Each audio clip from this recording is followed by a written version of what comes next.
আমাদের সৃষ্টিকর্তা, এ পৃথিবীর পরিচালক, মানব জীবনের নিয়ন্ত্রক মহান রব্বুল আলামিন, আমাদের আল্লাহ পবিত্র কোরআনের ২ নম্বর সূরা সূরাতুল বাকারায় উল্লেখ করেন, আর আমি অবশ্যই তোমাদেরকে পরীক্ষা করব কিছুটা ভীতি, ক্ষুধা এবং জানমাল ও ফলফলাদের স্বল্পতার মাধ্যমে, আর তুমি ধৈর্যশীলদের সুসংবাদ দাও।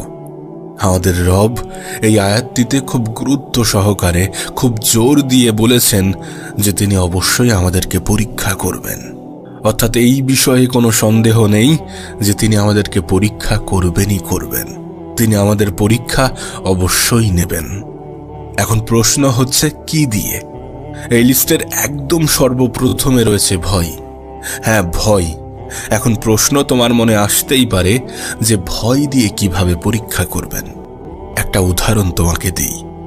যেমন ধরো, তুমি তোমার রিজিক নিয়ে চিন্তিত, তুমি তোমার ইনকাম নিয়ে চিন্তিত, তুমি তোমার বিয়ে নিয়ে চিন্তিত, তুমি তোমার পরিবারের নিশ্চয়তা নিয়ে চিন্তিত, নিরাপত্তা নিয়ে চিন্তিত, তুমি তোমার অসুস্থতা নিয়ে চিন্তিত, তোমার জমি জমা নিয়ে চিন্তিত, তোমার খাদ্যের যোগান নিয়ে চিন্তিত। এই ধরনের বিভিন্ন বিষয় নিয়ে আপনি চিন্তিত, আপনি দিশেহারা, আপনি উদ্বিগ্ন। বিশ্বাস করুন, এগুলোর সবই আপনার ঈমানি পরীক্ষার অংশ।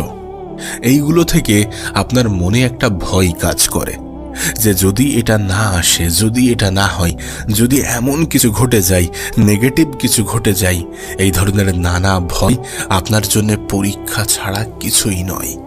হ্যাঁ, এগুলো প্রত্যেকটাই আপনার ঈমানি পরীক্ষার অংশ।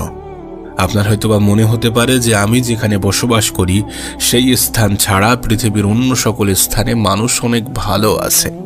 আপনার হয়তোবা মনে হতে পারে যে আমি যে দেশে থাকি সেই দেশ ব্যতীত অন্য সকল দেশের মানুষ ভালো আছে, সুখে আছে, শান্তিতে আছে, সুন্দরভাবে জীবন কাটাচ্ছে।